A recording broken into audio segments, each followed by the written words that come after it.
Mistake number one beginners make at guitar looping is not making the song progress fast enough. Let's say I start with a chord progression like this, and it's quite long, and there are a few chords in there, and I play it entirely once before I start looping, right? So now I would start looping, and then I need to play it all over again so that it records on my looper, right? Now we're losing listeners' interest because there is nothing new added yet. And now I close the loop, and now I'm gonna prepare for my next layer, maybe change my pedals or such. It's taking way too long. In a sense, creating loops is like creating a YouTube video. You gotta start right into it and hook people right away so that they see the value to watch the rest. It's the same thing with your song. If it doesn't progress fast enough, people are gonna skip, click away, view something else, right? So you got to ask yourself, how can I keep the same mood, the same chord progression, the same spirit behind the song, but make it progress faster? So I could do something like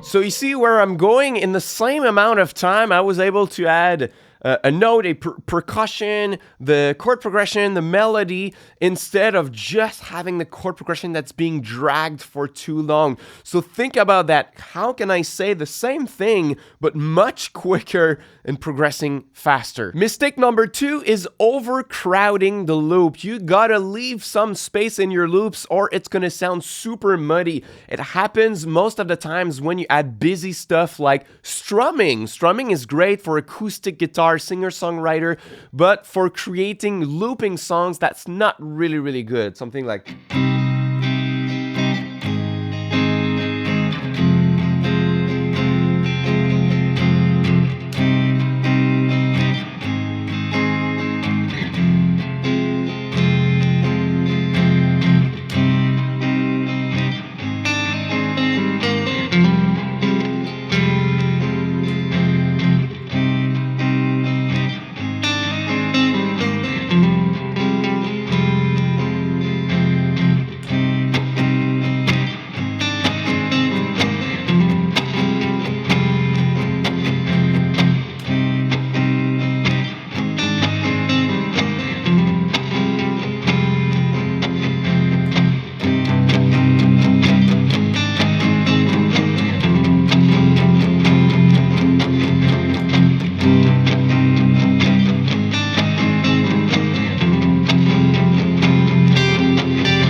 much happening, super busy. I really don't know what I should focus on when I listen to it. Where's the melody? What's in it? Too much, right? So in the same spirit of the first tip, you have to ask yourself, how can I say more while doing less? What's the spirit behind this song idea? What do I want to convey, right? So you can space out the chord progression, no strumming, no like busy percussions or anything. Super simple. Just stripe it down to the essential. I could do something like this.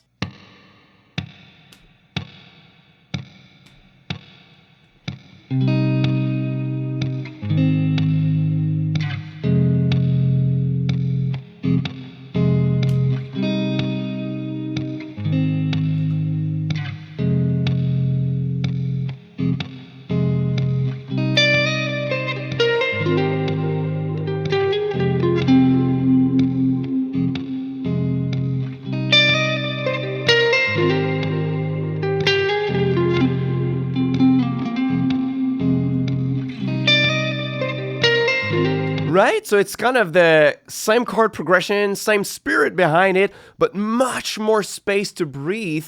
And it's really important to leave some space because you can leave space for the little details, right, that you couldn't hear in a busy mix, but also for spontaneity, right? If you have something that you find on the spot that you want to improvise over that was not prepared, then it's going to be heard, right? It has space to be heard in the mix, in the arrangement. Mistake number 3 beginners make at guitar looping is not working on the arc for the second half of the song. In the same way that we want to hook people at the beginning by making things progress faster, we want to keep listeners' interest for the second half of the song. Once you finished recording all of the different layers, you don't want to let everything run for a few minutes and just fade it out or end the song.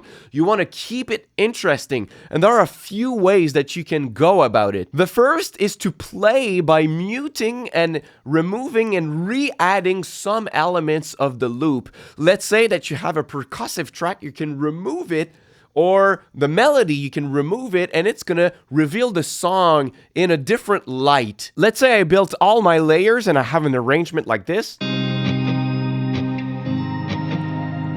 I could mute the percussive track and the comping to leave only the rest of the ambient effects ringing.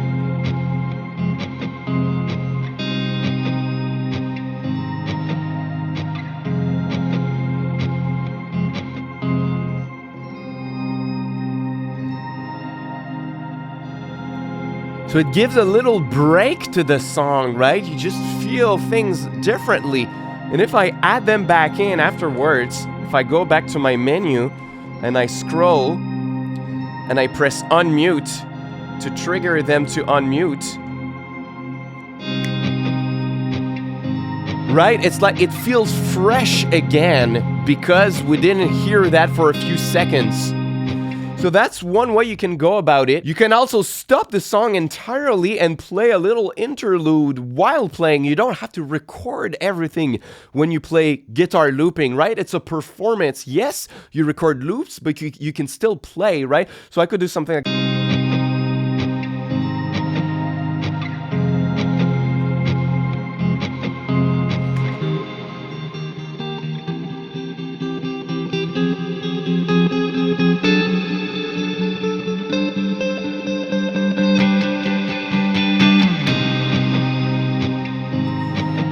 You get the point, I just improvised something, but you can play a little interlude with your guitar and add the loop back in.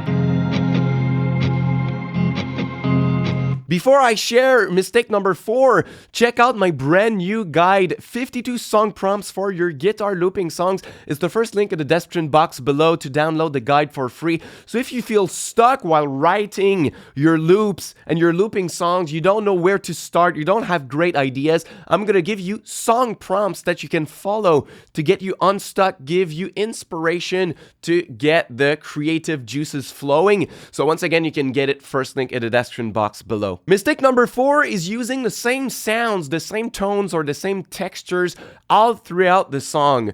So I don't see a lot of teachers teaching about guitar looping talking about this. It's really common to say that you should not crowd the loop too much, to work on the arc of the song. That's nothing too new that I shared with you, but you should also work with your effects to create and separate the different parts with different textures and tones.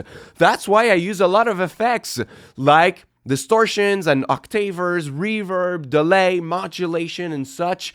You can use individual pedals, you can use a multi-effect unit, but you have to kind of craft your tones to create bigger interest, like this.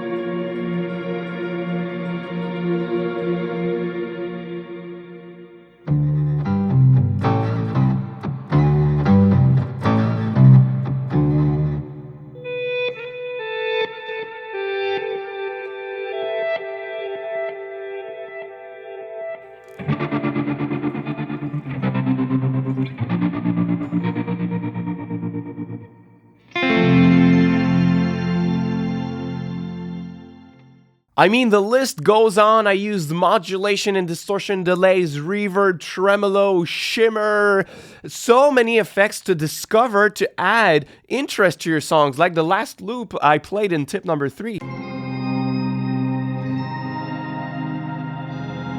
Right? So these are ambient textures that you can add to your looping songs. So if you want to learn how to do that, this is the video to watch next. It's my tutorial on how to create ambient drones with one reverb pedal or just one reverb effect. So I'm going to see you on that video next so that you can improve your looping songs. Thank you so much for watching, and until next time, keep on looping, my friend.